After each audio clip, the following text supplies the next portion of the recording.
আমরা এই মুহূর্তে আছি চট্টগ্রাম সন্দ্বীপ। ঘুরতে আসলাম বাইক নিয়ে।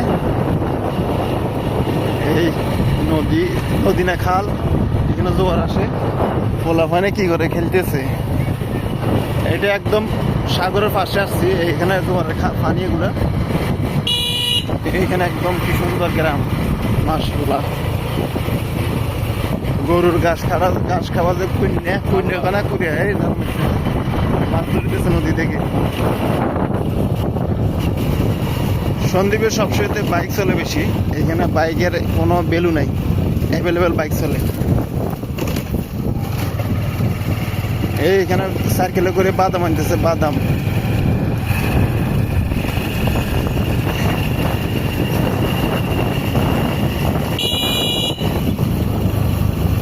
রাস্তাগুলো আঁকা বাঁকা, মানে খুব রিক্স চালাতে। যে কোনো নতুন মানুষ আসলে এখানে অ্যাক্সিডেন্ট করবে। এখানে হুন্ডার কোনো দামই নেই, হুন্ডার করে বাদাম আনতেছে। হুন্ডার কোনো দামই নেই, বাইকের কোনো দামই নেই এখানে। চট্টগ্রামের সন্দ্বীপ থানাতে বাইকের কোনো দামই নেই। বাইকে করে বাদাম, এসে গরু ছাগল যে কোনো বিভিন্ন ধরনের জিনিস বাইকে করে আনা হয়। মাল সামনা সব কিছু বাইকে বাদাম হয়। ওইখানে আরো দুইটা আসছে মনে হয়, একটা তো বাদাম আছে না ডাউল আছে কে জানে, ওই একটার ভিতরে বোতল আছে। যত বাইক আসবে না, যত বিএপি R15 যত রকমের বাইক থাকবে না, সবগুলোর বাইক এখানে কোনো দাম নেই। সন্দ্বীপের জন্য বাইকের কোনো দাম নাই। এবং ছোট ছোট ছেলেরা যাদের বয়স 8-10 বছর তারা পর্যন্ত বাইক চালাতে পারে।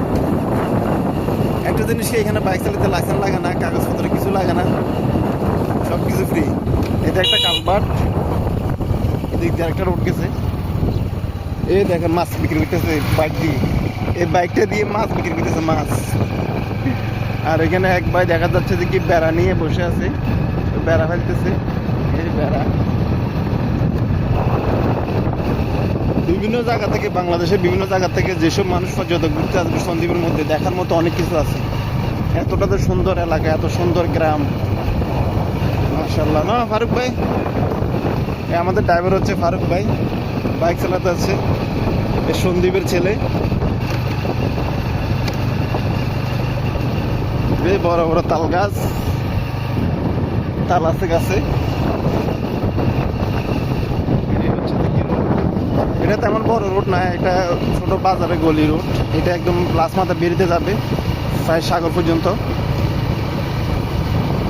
কলা পেঁপে গাছগুলো ঠুন্ডে গেছে, এখানে মহিষ, একদম শহর অঞ্চলের মতো দেখতে।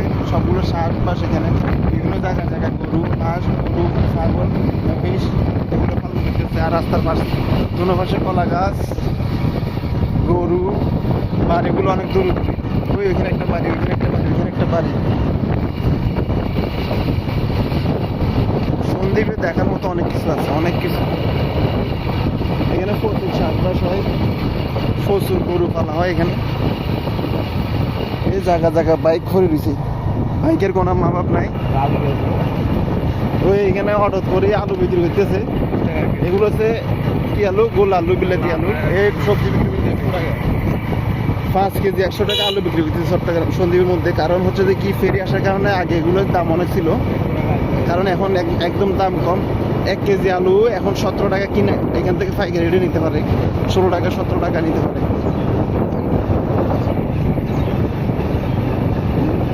ওই হুন্ডা আরেকটা আসিতেছে, এর পাশে একটা, এটা জয়েন্ট ছবির এটা না মেশিন, যেগুলাতে জমিন ছয় এগুলো মনে হয়। এটা না, এটা দিয়ে মাটি ফালাচ্ছে, এখানে মাটি বরফ করতেছে বাড়ি ঘরগুলো। চারিদিকে একদম ওই কারেন্টের খাম্বা দেখা যাচ্ছে। এই রুটটাতে কারেন্টের খাম্বা এখনো আসে নাই, ওইদিকে কারেন্টের খাম্বা আসছে। এখন আমাদের রক্ত নিচে দেশ, সবকিছু ডিজিটাল, আরো উন্নত ভালো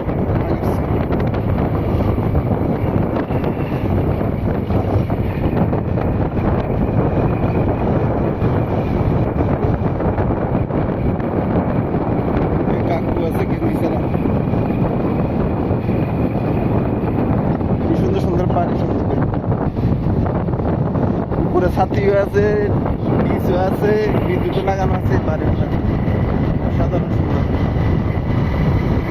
প্রত্যেকটা জায়গায় জায়গায় গরু থাকবে, গরু ছাগল থাকবে।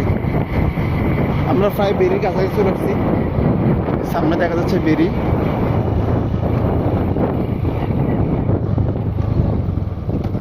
এই গরু কি করো? আমরা এখন আসছি গেরা। কেমন আছো? তোমার মতো পাগল? আরে তুমি পাগল।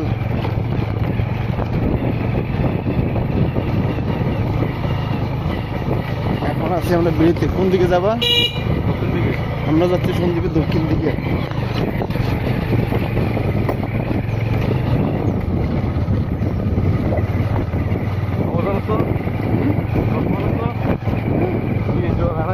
এটা হচ্ছে দেখি বেরি সন্দ্বীপের, এইটা হচ্ছে সন্দ্বীপের চারিদিকে আছে এরকম বেরি। এই ওখানে হচ্ছে দেখি জমিন, ওইটা হচ্ছে শহর। আর এখান থেকে চট্টগ্রাম দেখা যায়, গাছের জন্য দেখা যাইতেছে না। ওই চট্টগ্রাম একদম ফার্স্টে ক্লিয়ার দেখা যাইতেছে এখান থেকে। মোবাইলে এতটুকু ক্যাপচার করবে না। এই জায়গাটার নাম কি? আদর্শ পাড়া। এগুলো হচ্ছে বেরির বাইরের ঘর, এগুলো হচ্ছে বেরির বাইরে, এগুলো হচ্ছে বেরির ভিতরে। এদিকে আমি মনে করি যদি বেরিটা যদি ফাঁকা করে দিতে পারতো ভালো কর্মস করে, তাহলে সন্দ্বীপের মানুষের এদিকের মানুষগুলো যাতায়াতের জন্য খুব সুবিধা হতো, তাই না? এখানে একটা ব্রিক ফিল্ড দেখা যাচ্ছে, ব্রিক ফিল্ড সামনে। এই কত বড় বড় গাতা।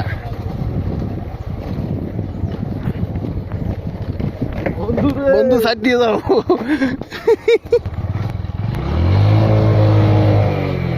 গিয়ার লাগাও, গাড়িটা আটকে গেছে। গিয়ার লাগাও পড়ছে কি? দেখ গিয়ার লাগছে, গিয়ার লাগাও দাও।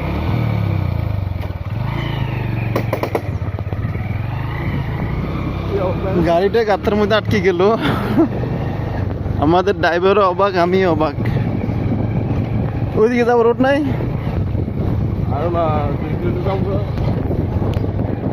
আমরা যদি চেষ্টা করবো সাগরের পাশে যাওয়ার জন্য, কিন্তু সেদিকে যাওয়ার মতো যাতায়াতের রোড আছে কিনা জানি না, রাস্তা।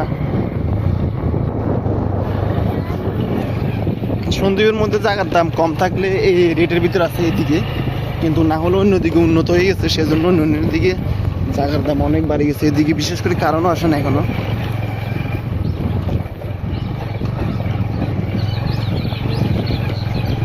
রাস্তাগুলো খুবই কেরকারা। এখানে প্রতিটা ঘরের মধ্যে উপরে চালের উপরে সৌর বিদ্যুৎ লাগানো আছে। সৌর বিদ্যুৎ ওইখানে রোডটা আসছে, ওইখানের মধ্যে খাম্বা আসে গেছে মনে হয়। কারণ আসছে কিনা দেখি, আসছে এদিকে কারণ চলে আসছে।